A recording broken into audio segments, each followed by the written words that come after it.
budaya berakhlak dalam kehidupan kerja sehari-hari.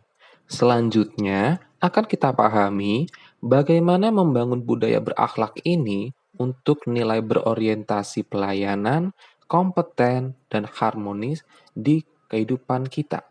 Yuk kita simak. Negara berkewajiban memenuhi kebutuhan setiap warga negara melalui sistem pemerintahan yang mendukung terciptanya penyelenggaraan pelayanan publik yang prima. Kita harus membudayakan bekerja dengan berorientasi pada pelayanan prima atau excellent service dan fokus pada hasil nyata yang dilakukan secara konsisten dan berkelanjutan. Seseorang yang berorientasi pada pelayanan akan terindikasi dari yang pertama, selalu mendahulukan kepentingan umum daripada kepentingan pribadi. Yang kedua, senang melayani terutama untuk kepentingan orang banyak. Nah, apa sih yang bisa kita lakukan untuk dapat mengimplementasikan nilai berorientasi pelayanan? Tips yang pertama, biasakan untuk tidak menunda-nunda pekerjaan. Kedua, melatih diri untuk disiplin. Ketiga, menyelesaikan pekerjaan sesuai dengan skala prioritas.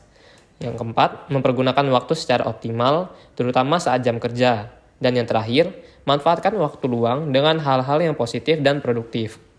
Untuk melakukannya, kita harus memiliki mindset yang benar, sehingga akan mempengaruhi kualitas pelayanan yang diberikan kepada pengguna jasa, serta membuat organisasi makin tumbuh lebih baik.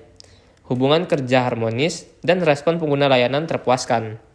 Respon yang diperlukan dalam excellent service haruslah di atas atau expected daripada seharusnya, dan tekad yang kuat dari para pegawai sangat dibutuhkan dalam membangun respon. Terakhir, mengutip ucapan Siti Jauharoh, seorang emotion modifier trainer, terdapat 3 hal yang harus dimiliki dalam diri pegawai untuk mendapatkan respon maksimal, antara lain purpose atau tujuan, visi, dan legacy. Untuk membangun budaya ASN yang kompeten dalam melaksanakan tugas sehari-hari dapat dilakukan dimulai dari diri sendiri. Caranya adalah pertama, terus belajar, meningkatkan kapabilitas demi mempersiapkan tantangan ke depan. Ini dapat dilakukan dengan menambah keterampilan melalui seminar atau pelatihan seperti pada platform KLC Kemenq. Bisa juga dengan menambah pendidikan melalui tugas belajar atau izin belajar. Kedua, berbagi ilmu. Ilmu yang telah kita dapat perlu ditularkan dan disebarkan ke pegawai yang lain.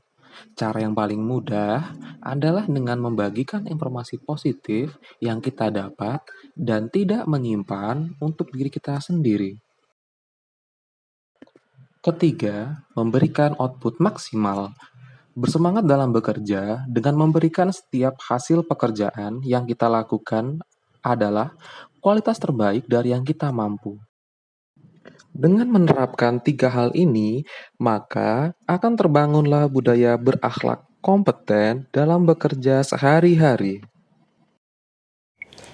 Berikut beberapa peran ASN dalam menciptakan budaya harmoni dalam pelaksanaan tugas dan kewajiban. PNS sebagai aparatur negara harus bersikap netral dan adil. Dengan bersikap netral dan adil, PNS akan mampu menciptakan kondisi yang aman, damai, dan tentram. PNS juga harus bisa mengayomi kepentingan kelompok-kelompok minoritas. Salah satunya yang tidak membuat kebijakan dan peraturan yang mendiskriminasi keberadaan kelompok minoritas tersebut. PNS harus memiliki sikap toleran atas perbedaan. PNS harus memiliki rasa suka menolong baik kepada penilaian atau rekan kerja PNS lainnya. PNS harus menjadi figur dan teladan di lingkungan masyarakatnya.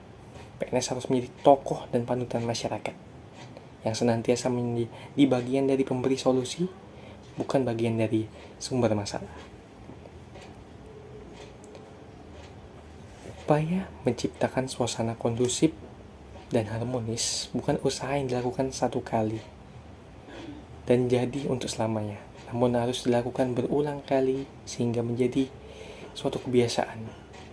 Mulai dari memelihara suasana harmonis di kantor, dari sesama rekan kerja di level pelaksana, kemudian ke atasan,